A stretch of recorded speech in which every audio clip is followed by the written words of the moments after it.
Well, I was happy to note yesterday the contents of the letter written by the Ministry of Education's State Department for Higher Education and as read by the PS that they had suspended forthwith the model of payment and the amount of payment for various courses in the September intake coming in. That is good. That is good. That's a good thing. But I want to add to the PS and the government at large that the differentiated unit cost that the vice chancellors ganged up together to defeat because they want money to flow from government without accounting for it was not wrong. That model had survived 6 decades and it never made any university wreck and never inconvenienced any family. The thinking that we must always change things because we must change them is not just illegal, illegitimate, but it is also nonsensical. The new university model of funding higher education is a recipe of chaos. By the way, Professor Munavu will go down in history as a man who presided over massacre against the poor in access to higher education because he was a chair and he was generously rewarded for it by being made a chair of a state corporation. Professor, wherever you are, history will never be kind to you. I wanted to tell the PS, Madam Inyangara, I hope I'm right because I will never want to mispronounce a woman's name. They never forget. Women and their names pronounced, they never forgive. So I hope I'm right. But Beatrice, revert back to DUC payment model. It worked. We worked with it. What the government should do is to pay. By the time I was exiting the ministry, the government owed universities 60 billion in pending bills. Just pay that money. That's all. That's why they never wanted this model. That's why vice chancellors ganged up so that they can go to the parents to pay. So I am asking you to advise the president that we revert back to the model, the DUC model that was working, and that you expedite 60 billion shillings payment to the universities. Why would you charge a child 300,000 shillings? Madam PS, even your children, can you afford 3 with a salary of 584,000 shillings a month? Would you? It's impractical.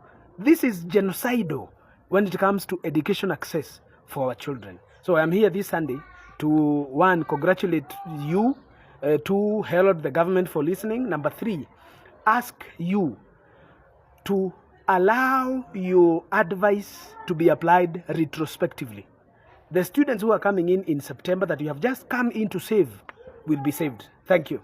But there are students who joined the first cohort that is suffering under this extra sensible model already in the university.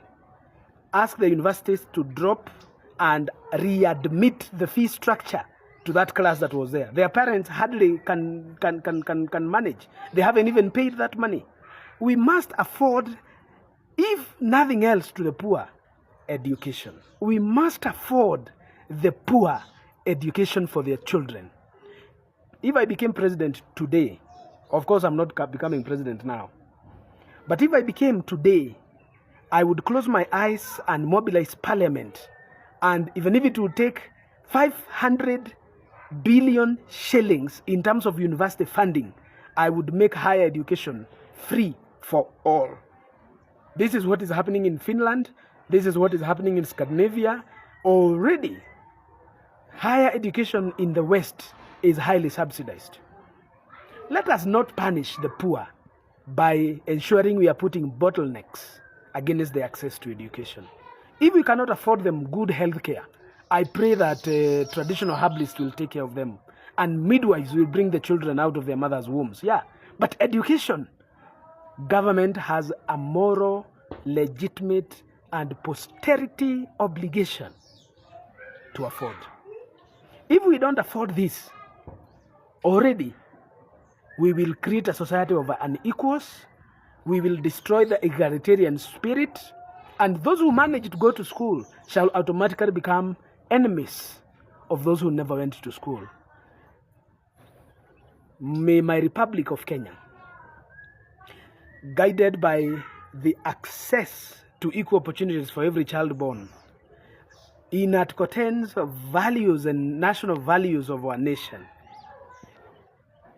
in Article 52's right to education, in Article 35 socio-economic benefits, let us afford every child born in Kenya or of Kenyan have education.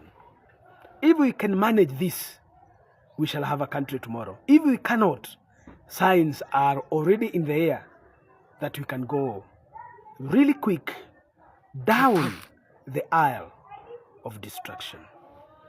Reform the higher education, return the old model, and let our children go to school. Over and above that, let us also get back the subsidy we had for TVET, subsidies we had for higher secondary education. Let us make it free in day schools, and let's live in a country where all born legitimate or illegitimate shall call Kenya.